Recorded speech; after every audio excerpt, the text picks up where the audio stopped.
हे साईं हरम पाक में ऐं मक्का मुकरमा मस्जिद नबी में हे जेके खादम आहिनि इन्हनि जी छा तरीक़ेकार आहे, घणी पघार अथनि ऐं काफ़ी दोस्तनि जा मैसेज था अचनि पिया त हिननि ते हिकिड़ी वीडियो ठाहियो।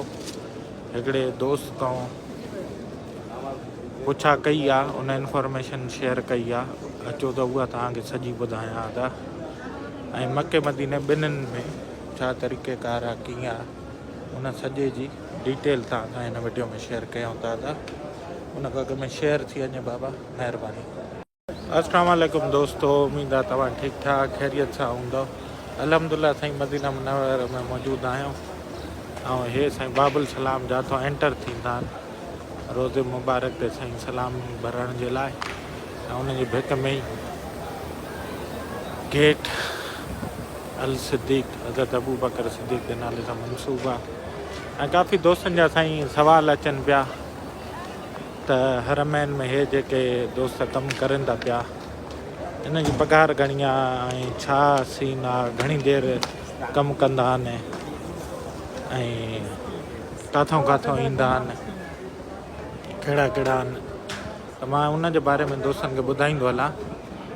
हिते साईं इंडिया खां बि ईंदा आहिनि, बांग्लादेश खां बि, पाकिस्तान खां बि ईंदा आहिनि ऐं इहे साईं हिते खादम आहिनि, हरमैन में हिते कमु कंदा आहिनि। अॻे बिन लादन कंपनी, हाणे हिकिड़ी ॿी कंपनी आहे, उन वटि आहे हिन जो ठीकु, माना उन कंपनी खे कमु मिलियो आहे।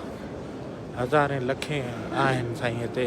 हे ड्रेस हिननि जी हीअ आहे ऐं हिननि जी साईं जेको आम माण्हू आहे उन जी पघार आहे तक़रीबन 400 रियाल। कंपनी अकोमोडेशन वग़ैरह कंपनी ॾिए थी, वीज़ो वग़ैरह कंपनी ॾिए थी पई। ऐं जेको फोरमैन आहे उन जी पघार आहे 800 प्लस 200 माना 1000 रियाल। ऐं हे ईंदा आहिनि, पहिरियों हिन जो 2 साल जो कॉन्ट्रैक्ट थींदो, हाणे साल जो करनि था पिया। ऐं 8 कलाक ड्यूटी हूंदी आहे, 24 कलाकनि में मोकल काई कान्हे। ऐं पाण कोई मोकल कंदो त 13 रियाल कटनि था पिया उन ॾींहं जा। ऐं हिननि जी साईं इंडिया खां बि आहिनि मुसलमान, बांग्लादेश खां, पाकिस्तान खां। ऐं कंपनी हितां एजेंसियुनि खे मोकिलींदी आहे वीज़ा वग़ैरह, पोइ उते उहो जेतिरे में झपिजी वञे, जेतिरे में उहे पैसा वठनि था, उहो हाणे अलॻि सीन आहे। तव्हांखे ख़बर आहे पाकिस्तान में कमीशन खोर आहिनि, माज़रत साईं। ऐं बसि उहो पंहिंजो धंधो दाड़ी करनि था। ऐं इहे साईं पघार जी अपडेट वग़ैरह हुई, मां जो दोस्तनि खे ॿुधायां। माना आम हिते जेको माण्हू आहे खादिम, माना कमु करे थो पियो, 8 कलाक ड्यूटी अथसि, 400 रियाल पघार अथसि। कंपनी अकोमोडेशन ॾिए थी, खाइण बि हीअ कंपनी ॾिए थी, बिन लादन ग्रुप मानी न ॾींदी। उन जो पघार जो क्राइटेरिया छा हुयो उहो पोइ हिते उनखे छॾियूं था।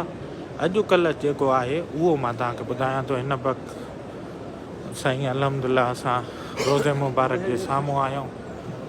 हे साईं साम्हूं सब्ज़ ॾियारियूं, रोज़े मुबारक सलाम, अस्सलातु वस्सलाम अलैका या रसूल अल्लाह, अस्सलातु वस्सलाम अल्लाहुम्मा सल्लि अला कमा सल्लैत अला। राज़ुल जन्नत वारो साईं हे जॻह बंदि करे छॾी अथऊं। ऐं हे साईं उहा जॻह आहे जिते मुअज़्ज़िन आज़ान ॾींदो आहे। ऐं मेंबर उहो हे साईं, उहो पुराणो मेंबर उहे मां हितां तव्हांखे ओ इहो ठीकु आहे, उहो आहे साईं ॾाकण वञे थो इहो पुराणो। हिते मुअज़्ज़िन मथे बि ऐं हे साईं रियाज़ जन्नत वारो हिसो सॼो बंदि थियल आहे। त साईं खादिम जेके आहिनि हिते, हुननि जी पघार वग़ैरह जो छा आहे उहो सॼो तव्हांखे ॿुधायमि। काफ़ी दोस्त चवनि पिया त छा आहे हिननि जो, त साईं हे रियाज़ जन्नत वारो हिसो ॿुधऊं आहे। हे साईं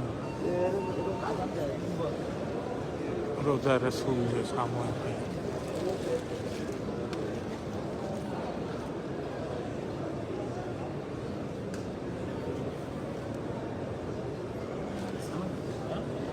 त साईं इहो हुयो अपडेट। मां चयो तव्हां दोस्तनि खे ॾियां ॿुधायां, काफ़ी दोस्तनि खे हूंदो आहे त साईं असांखे ॿुधायो त उहो सॼो भाउ मुंहिंजा तव्हां त हाल वाल कयोसीं त हिन खादमैन जी घणी पघार, घणा कलाक ड्यूटी, छा आहे उहो सॼो ॿुधायोसीं साईं। ख़ुशि हुजो, आबाद हुजो। वीडियो पसंदि अचेव त शेयर करे छॾिजो। पंहिंजो प्यारनि जो ख़्यालु रखिजो। जल्द मिलंदासीं साईं। अल्लाह हाफ़िज़।